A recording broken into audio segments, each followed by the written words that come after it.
Hello student, स्वागत है आप सभी का एक बार हमारे चैनल विद्या क्लासेस फैमिली में। तो आज हम फोर्थ लेक्चर लेके आए हैं UP TGT previous year paper का। ठीक है, 3 लेक्चर हमने आपको पहले प्रोवाइड करा दिया है। आगे देखते हैं क्वेश्चन नंबर 20 से। ओके, तो देखो 20 क्वेश्चन क्या बोला है कि बोलते हैं कि for all x belongs to -1, 1। तो आपसे ये पूछा गया है कि टेन हाइपरबोलिक इनवर्स एक्स ये किसकी इक्वल होगा। तो देखो ये तो डायरेक्ट फार्मूला है। इसका फार्मूला होता है 1/2 लॉग 1 + x अपॉन 1 - x।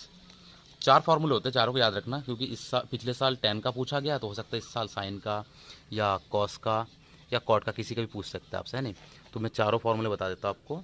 चारों फार्मूले क्या होता है, देखो जो साइन हाइपरबोलिक इनवर्स एक्स का होता है वो होता है लॉग x + √x² + 1। इसी प्लस की जगह माइनस आ जाएगा तो वो हो जाएगा कॉस हाइपरबोलिक इनवर्स एक्स का लॉग x + √x² - 1। और टेन का तो मैंने बताया है। तो कॉट का क्या हो जाएगा, कॉट हाइपरबोलिक इनवर्स एक्स का हो जाएगा जो टेन का है, बस उसी में थोड़ा सा ऊपर क्या है x + 1 है, 1 + x, तो उसमें हो जाएगा x + 1, नीचे हो जाएगा x - 1। और टेन का तो आपको पता ही है 1 + x अपॉन 1 - x। ठीक है, तो ये आपको चारों याद रखने हैं। ये टेन का हो गया, बाकी ये तीन आपका साइन का, कॉस का और कॉट का हो गया। ओके, ठीक है, इजी क्वेश्चन था। नेक्स्ट किससे आया था क्वेश्चन, नेक्स्ट क्वेश्चन आपका मैक्सिमा मिनिमा से पूछा गया था कि एक फंक्शन है और इसमें बोला गया है कि x क्या है, रियल नंबर है। तो ये फंक्शन को देखना है कि इन चार में से कौन सा सही होता है, कि ये मैक्सिमम वैल्यू रखता है x = 0 पे, या मिनिमम वैल्यू रखता है x = 1 पे, या मैक्सिमम वैल्यू रखता है x = -1 पे। तो फटाफट इसमें मैक्सिमम मिनिमा कंडीशन लगा देते हैं। क्या करते हैं, ये जो हमारे पास फंक्शन है इस फंक्शन का डेरिवेटिव कर देते हैं फटाफट। तो जैसे डेरिवेटिव करोगे तो x³ का हो जाएगा 3x², और x² का हो जाएगा 2x, और x का हो जाएगा 1 और इक्वल टू 0। रख के फटाफट x की वैल्यू सॉल्व कर लेते हैं यहाँ से। तो ये तो सीधाचार्य से होगा, x = -b + √b² - -4ac upon 2a। और आप ध्यान से देखो कि रूट के अंदर क्या आएगा, यहाँ से नेगेटिव। और जैसे रूट के अंदर नेगेटिव आएगा तो यहाँ से यानी कि इमेजनरी रूट्स निकल के आ जाएगा। और जैसे इमेजनरी रूट्स निकल के आएगा तो क्वेश्चन में तो साफ साफ बोला था कि x क्या है, रियल है। तो यानी कि इसका जो ऑप्शन सही होगा क्या होगा, ना तो ये मैक्सिमम वैल्यू रखेगा और ना ही मिनिमम वैल्यू रखेगा। ओके, तो इसका डी ऑप्शन सही हो जाएगा, करेक्ट। नेक्स्ट क्वेश्चन देखो, ये क्यूबिक इक्वेशन से आया था क्वेश्चन, बेहद आसान है। कहते हैं कि एक समीकरण है आपके पास, 3 घात समीकरण है, क्यूबिक इक्वेशन है, इसके रूट्स अल्फा बीटा गामा है। तो कहते हैं इसकी वैल्यू निकालना है। तो देखो एक फार्मूला बताता हूँ, ये किस फार्मूले से निकलेगा, ये आपका इस वाले फार्मूले से निकलेगा, अल्फा बीटा, बीटा गामा और गामा अल्फा का होल स्क्वायर वाले फार्मूले से। तो ये हो जाएगा आपका α² beta square, beta square gamma square, और α² गामा स्क्वायर प्लस के 2ab + 2bc + 2ca। तो उन सभी से 2 कॉमन आ जाएगा और सभी से अल्फा बीटा गामा कॉमन आ जाएगा। तो अंदर बचेगा alpha plus beta plus gamma. बस, अब आपको पता है इन सब की वैल्यू रखते हैं। तो ये क्या होता है, ये होता है आपका सी अपॉन ए। तो देखो इस क्वेश्चन में सी की वैल्यू क्या है, देखो सी की वैल्यू है क्यू, सी की वैल्यू क्या है क्यू, और ए की वैल्यू क्या है, देखो ए की वैल्यू 1, बी की वैल्यू p, सी की वैल्यू q और डी की वैल्यू r। तो ये होता है आपका सी अपॉन ए, यानी q/1 और उसका स्क्वायर। ये तो आपको फाइंड ही करना है इस पूरे की वैल्यू। और प्लस के 2 टाइम ये होता है माइनस के d अपॉन ए। तो माइनस के d की वैल्यू है r और अपॉन ए की वैल्यू 1। और ये होता है माइनस के b अपॉन ए, तो b की वैल्यू है माइनस के e अपॉन ए की वैल्यू तो आपको पता है 1 है। तो यहाँ से इसकी वैल्यू जो हो जाएगी वो q², ये माइनस माइनस प्लस, इधर आके दोनों माइनस का हो जाएगा फिर से, तो 2rp, और इस पूरे की वैल्यू आ जाएगी क्या, q² माइनस के 2pr। तो देखो चेक करके कौन सा सही है, ऑप्शन ए सही था, q² माइनस के 2pr। समझ में आया सबको, ठीक है।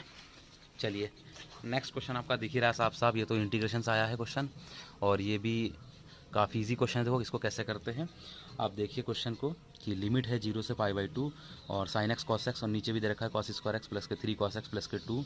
तो देखो इसमें कोई ट्रिक नहीं चलेगा, ये भी आपको बेसिक से करना पड़ेगा। इसमें भी मैंने आपको एक फार्मूला बताया, उस फार्मूले से हो गया, उसमें भी कोई ट्रिक चला नहीं था। तो इसमें क्या करते हैं, सीधी सी बात है, cos x को t ऐड कर लीजिए तो आराम से उसका डेरिवेटिव ऊपर है। तो देखो फटाफट देखो, तो इस क्वेश्चन में क्या करते हैं, cos x को t कंसिडर कर लिया, तो ये t और sin x dx आपका dt हो जाएगा। और नीचे भी देखो cos x को t कंसिडर करेंगे तो ये t², ये प्लस के 3t और प्लस के 2, और लिमिट हो जाएगा आपके पास 1 से 0, और माइनस भी आ जाएगा आपका, क्योंकि cos x का डेरिवेटिव होता है माइनस के sin x। थोड़ा सा डायरेक्ट करा रहे हैं, आपको पता चल जाएगा। देखो यहाँ से cos x को t ऐड कर लो तो sin x dx आपका हो जाएगा माइनस के dt। ओके, और नीचे ये सब t हो जाएगा। लिमिट जब रखेंगे 0 तो वो वैल्यू 1 और π/2 पे वैल्यू 0। अच्छा, लिमिट को ऊपर नीचे कर देंगे तो माइनस खत्म हो जाएगा। तो यहाँ से हो जाएगा आपके पास 0 से 1 t dt, और नीचे देखो क्या है, इसके फैक्टराइज कर लो तो ये यहाँ से आ जाएगा t+2 और t+1। दो कैसे टुकड़े जोड़ने पर 3 है, 2 ही कम 2। अब इसको क्या करेंगे, पार्शियल फ्रैक्शन में ब्रेक कर देते हैं फटाफट। एक बार नीचे लिख दिया t+2, इधर लिख दिया t+1। अब हमें क्या करना है, ऐसे फ्रैक्शन करना है जिससे ऊपर क्या आ जाए, 2t आ जाए। ऊपर क्या बचना चाहिए, 2t बचना चाहिए। तो मैं क्या करता हूँ, इसको 2 से मल्टीप्लाई कर देता हूँ और इसको करता हूँ माइनस से मल्टीप्लाई। और देखो एलसीएम लेके देखो तो ये हो जाएगा माइनस के, सॉरी नहीं, हमें तो 2t चाहिए ना, एक मिनट, थोड़ा सा मिस्टेक हो गया। इसको कर दो 2 से मल्टीप्लाई और यहाँ -1 ही रखो, क्योंकि यहाँ से हो जाएगा 2t और प्लस के 2 और ये हो जाएगा माइनस के t माइनस के 2। हाँ, हो जाएगा काम। देखो एलसीएम ले लो तो ये हो जाएगा 2t और प्लस के 2 और यहाँ से हो जाएगा माइनस के t और माइनस के 2, तो 2 से 2 कट जाएगा और 2t में से t जाएगा तो t आ जाएगा। ओके, बस अब इसका इंटीग्रेशन कर दो तो ये तो हो जाएगा 2 बाहर, ये तो हो जाएगा log t+2 और यहाँ से हो जाएगा log t+1। और लिमिट कहाँ से कहाँ तक, 0 से 1 तक। जैसे लिमिट पुट करेंगे अपर लिमिट 1 तो ये हो जाएगा log 3, यहाँ हो जाएगा log 2, और लोअर लिमिट जैसे पुट करेंगे 0 तो ये हो जाएगा log 2 और ये हो जाएगा आपका log 1। तो यहाँ से आपके पास आ जाएगा ये 2 को ऊपर ले जाएंगे तो ये हो जाएगा log 9 और ये माइनस के log 2 और ये हो जाएगा माइनस के 2 log 2, और log 1 की वैल्यू तो आपको पता है 0 होता है। तो यहाँ से आ जाएगा log 9 और ये हो जाएगा 3 log 2 और इस 3 को भी ऊपर ले जाएंगे हम। देखो ये हो जाएगा log 2 माइनस के 2, तो ये 3 टाइम हो जाएगा, इस 3 को ऊपर ले जाएंगे तो ये हो जाएगा log 9 और ये हो जाएगा log 8। तो यानी इसका आंसर आ गया log 9/8। देखो ऑप्शन में है क्या, यस, ऑप्शन बी सही है इसका, log 9/8। ओके, नेक्स्ट क्वेश्चन देखो, क्वेश्चन नंबर 24। ये कॉम्प्लेक्स नंबर से आया था क्वेश्चन। क्या बोला गया है कि z एक कॉम्प्लेक्स नंबर है और यूनिट मॉडुलस है, अच्छी बात है, और एंड आर्गूमेंट्स ऑफ थीटा है। अच्छा, जो उसका आर्गूमेंट्स है वो थीटा है। तो कहते हैं कि इस पूरे का आर्गूमेंट्स क्या होना चाहिए। देखो ये कंडीशन मेन ये बोला गया है कि जो मॉड z है वो तो आपका यूनिट है और जो आर्गूमेंट z है वो आपका थीटा है, इतना तो बता दिया। तो कहते हैं इस पूरे का मान निकालना है। तो देखो यहाँ से हम ट्रिक से करेंगे, ये क्वेश्चन काफ़ी लॉन्ग है। देखो यूनिट मॉडुलस बोला गया है ना, तो हम ना z की वैल्यू i पुट करके देखते हैं। और आपको पता है कि जैसे i पुट करेंगे तो आपको पता है कि मॉड i की वैल्यू 1 है, यानी कहीं ना कहीं हम z की वैल्यू i लेके देखते हैं इस क्वेश्चन में। ओके, तो जैसे i पुट करेंगे तो देखो इस पूरे का आर्गूमेंट निकालना है ना। किसका आर्गूमेंट निकालना है, आर्गूमेंट 1 + z बार, इसका निकालना है। तो इसमें i की z की वैल्यू रख के देखते हैं। आर्गूमेंट 1 + i और नीचे आ जाएगा आर्गूमेंट 1 i बार यानी कि -i। क्लियर। तो argument 1 + i upon argument 1 - i। मैंने आपको एक ट्रिक बताया था, मेरी पुरानी वीडियो में है ट्रिक, कि जब भी a + ib upon b - ia दिखा हो ना तो उसको तुरंत क्या लिख देंगे हम, i लिख देंगे। तो ये कुछ उसी रूप में लिखा है, देखो a + ib upon b - ia, तो इसको लिख देंगे i। और आर्गूमेंट i यानी कि आर्गूमेंट i का मान फिर से देखो क्या है, आर्गूमेंट i की वैल्यू तो z ही है और आर्गूमेंट z की वैल्यू ऑलरेडी क्या है कि हमारे पास, थीटा। तो यानी इस क्वेश्चन में जो आर्गूमेंट 1 + z अपॉन 1 - z बार की वैल्यू क्या आएगी, इसमें भी थीटा, यानी कि इसका ऑप्शन सी सही है। थोड़ा सा एक बार मैं और समझा देता हूँ, देखो कैसे कैसे किया। इस क्वेश्चन में मेन ये बोला था कि मॉड z की वैल्यू क्या है 1, तो यहाँ से ही आपको ट्रिक मिलेगा कि z की वैल्यू i ले लो, -i लेके भी देख सकते हो, उससे भी हो जाएगा आराम से आपका। तो जैसे इसमें i लेंगे तो z यानी कि मॉड z की वैल्यू 1, तो i मॉड की वैल्यू 1, तो आर्गूमेंट z बराबर भी थीटा है, क्योंकि यहाँ पे भी i माना जाएगा फिर, क्योंकि z बराबर हमने i पुट किया है। अब उसकी वैल्यू निकालनी है, उसको दिया हमने, देखा आर्गूमेंट 1 + z अपॉन 1 + z बार, तो इसमें भी z की वैल्यू रख दी हमने i और यहाँ i बार यानी कि -i, और यहाँ से दिखा आपको 1 + i अपॉन 1 - i। जब हमने कॉम्प्लेक्स एनालिसिस के बारे में डिस्कस किया था तो उसमें मैंने एक ट्रिक बताया था कि a + ib upon b - i अगर देखा आपको तो उसको तुरंत i लिख देना, और अगर ऐसा लिखा हो a - ib upon b + ia तो उसको तुरंत लिख देना -i। ये ट्रिक है।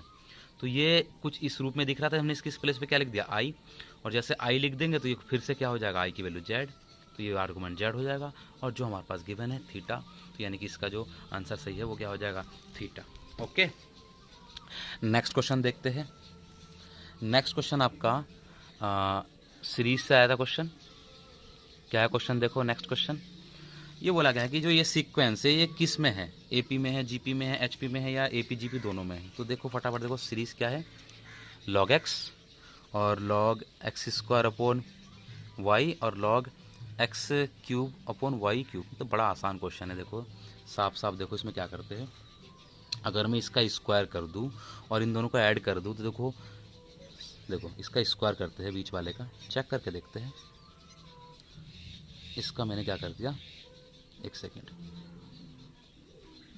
इसका सॉरी इसको कर दिया मैंने 2 से मल्टीप्लाई, इसको मैंने 2 से मल्टीप्लाई कर दिया, और इसको ऐड करके देखता हूँ, log x plus x cube और वाई क्यूब को। देखो ये तो स्टार्टिंग में है तो पावर में आ जाएगा, तो यहाँ से हो जाएगा log x की पावर 4 नीचे वाई स्क्वायर, और यहाँ पे लगा देंगे log a plus log b का फॉर्मूला क्या होता है, log a इंटू बी। तो अब आप देख सकते हो, सॉरी यहाँ स्क्वायर है, तो यहाँ से देखो आप साफ साफ देखो यह भी हो जाएगा x की पावर 4 नीचे वाई स्क्वायर, और यहाँ पे भी दिख रहा है log x की पावर 4 अपॉन वाई स्क्वायर, यानी कि वैल्यू इक्वल आ गई। तो ये तो AP की कंडीशन है, 2b बराबर a प्लस सी, तो यानी कि ये AP में है। ओके ठीक है, तो नेक्स्ट जो सारे क्वेश्चन हम नेक्स्ट वीडियो में डिस्कस करेंगे। आज के लिए इतना ही, ठीक है। ओके, आप हमारे ऐसे वीडियो को देखते रहिए, हमारे चैनल को फॉलो करें। ओके।